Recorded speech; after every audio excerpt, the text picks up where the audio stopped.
난타전 속 법안 발의, 검수안박은 죄인 대박? 신조어도 나왔습니다. 법사위에서 여야가 치열하게 고성 공방을 벌였습니다. 직접 들어보시죠. 그동안에 검찰에서 뭉개온 이 대장동 게이트 사건, 권력형 비리 사건, 결국 이것을 이제 뒤엎으려고 정권 말기에 서둘러서 이 검수안박법을 처리를 강행하려는 거 아닌가. 아이가 태어나기 전에 출생신고를 하는 거랑 똑같습니다. 입법 정책의 문제고 입법 결단의 문제이다. 김호수 총장께서 수사기소 분리는 위헌이다라고 하는 말씀을 하셔서 제가 깜짝 놀랐어요. 검사의 신청에 의해서 영장을 이제 청구하게 돼 있다. 저 12조 조항이 있잖아요. 검사는 원래 수사를 통제하는 사람이에요. 대한민국 헌법은 검사에게 사법의 통제관으로서 임무를 부여한 것이지 수사관으로서 임무를 부여한 건 아니다는 거죠. 이런 헌법 해석을 누가 합니까 도대체? 진짜 헌법 공부 다시 해야 됩니다. 그러면 실제로 검찰과 국민의힘의 주요 인사들이 그동안에 저 보세요. 우리 권성동 원내대표 저 2019년에 기자회견 내용입니다. 경찰 수사전담 사법통제는 검사. 진짜 저 양반이 법률 공부를 제대로 한 분이에요. 입법기관이 입법권이 만능이 아닙니다. 이렇게 군사작전 하듯이 날짜를 박아서 법을 통과시킨다. 이러한 행태를 우리가 어떻게 찬성을 하겠습니까? 어제 법사위 모습입니다. 조수진 의원과 박범계 법무부 장관이 고성을 벌였던 것도 잠시 후에 직접 들어보겠고요. 돌직구쇼 멤버인 전주혜 의원이 저런 흥미로운 표현을 했습니다. 아이가 태어나기도 전에 출생신고 하자는 것과 똑같다라는 표현도 한 바 있습니다. 민주당은 그럼에도 불구하고 검수안박 강행하겠다라는 입장입니다. 오늘 조간신문에는 검수안박된 민주당 관련된 수사가 모두 올스톱되는 거 아니냐라는 한 보도도 나왔습니다. 그 내용 소개해드리죠. 현재 진행 중인 수사, 이재명 상임고문 관련해서 대장동 사업 배임 혐의, 특혜 제공 관련 사건이 있죠. 백운규 전 장관 사직 강요 블랙리스트 의혹이 있죠. 현재 진행 중인 수사입니다. 기동민, 라임 전주로 알려진 모 회장으로부터 불법 자금 수수 혐의, 윤건영, 유재수 감찰 무마 의혹 등이 있습니다.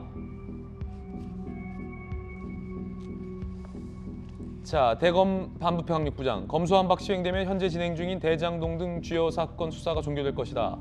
민주당 내에 검수안박을 주도한 강경파, 황운하, 최강욱 의원 등도 6대 범죄의 피의자다. 이 지점을 동아일보는 꼬집고 있습니다. 이재명 기자. 요런 포인트가 있군요. 지금 민주당 내에서 이 검수안박을 강하게 주장하는 강경파, 황운하 의원, 최강욱 의원 등이 있는데 이 강경파 중에 상당수가 검찰에게 남겨져 있는 6대 범죄 피의자다. 그러면 이렇게 표현할 수도 있을 것 같아요. 6대 범죄 피의자가 본인에 대한 수사권을 검찰로부터 뺏으려 한다. 맞습니까? 그게 국민적 공감대를 얻지 못하는 굉장히 중요한 대목 중에 하나죠. 지금 민주당에서 검수안박을 추진하고 있는, 이제 강하게 주장하고 있는, 우리가 흔히 강경파라고 얘기할 수 있는 의원들이 이제 황운하 의원, 최강욱 의원 등인데 두 사람 모두 검찰로부터 기소가 돼서 재판을 받고 있는 피고인 신분인 거죠, 현재. 그런 상황에서 그 의원들이, 그러니까 본인이 지금 검찰로 수사를 받고 재판을 받고 있는 상황에서 검찰 수사권을 뺏어야겠다라고 주장한다는 건 어떻게 보면 사적 이해 충돌이라고 할 수도 있는 거죠. 그런 점에서 제가 지난번에도 오히려 그건 입법권 남용이다. 검찰 수사권 남용을 막기 위한 입법권 남용이다. 이런 표현을 썼었는데 이제 그런 것들이 어떻게 보면 국민적 공감대를 얻지 못하는 중요한 포인트가 아닌가 싶고 제가 몇 가지 좀 지적하고 싶은 건 조금 전에 김종민 의원이 이런 얘기를 합니다. 권성동 의원도 기소권과 수사권 분리에 찬성했었다.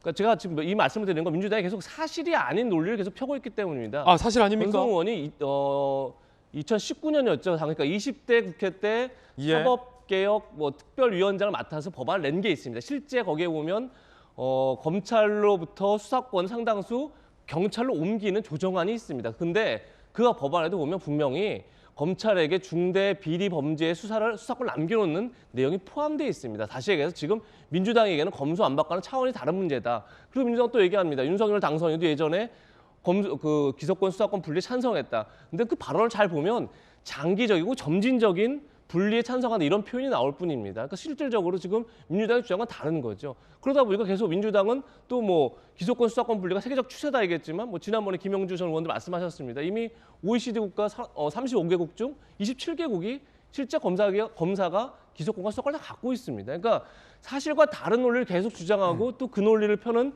강경파 의원들이 다 실제 피고인 신분이고 이러다 보니까 그 주장의 실질적 사실 여부를 떠나서 그러니까 그 주장의 진정성을 떠나서 국민들로부터 공감을 받기 참 어려운 부분이 있다 이런 말씀을 드리고 예. 싶습니다. 그러니까 적어도 검찰을 개혁해야 한다라고 목소리를 높이는 사람들이 적어도 검찰로부터 수사를 안 받고 있는 좀 뭐랄까요? 이런 표현이 어떨지 모르지만 좀 깨끗한 적어도 피의자는 아닌 분들이 그러니까 본인과 무관한 분들이 검찰 개혁한다라고 주장한다면 국민들의 신뢰가 갈 수 있겠으나 검찰로부터 수사를 받고 있거나 받아야 할 사람들이 검찰 수사권 뺏자, 6대 범죄 수사권 뺏자라고 얘기하는 게 과연 얼마나 진정성이 있느냐라는 이재명 기자의 어떤 포인트였습니다. 지적이었습니다.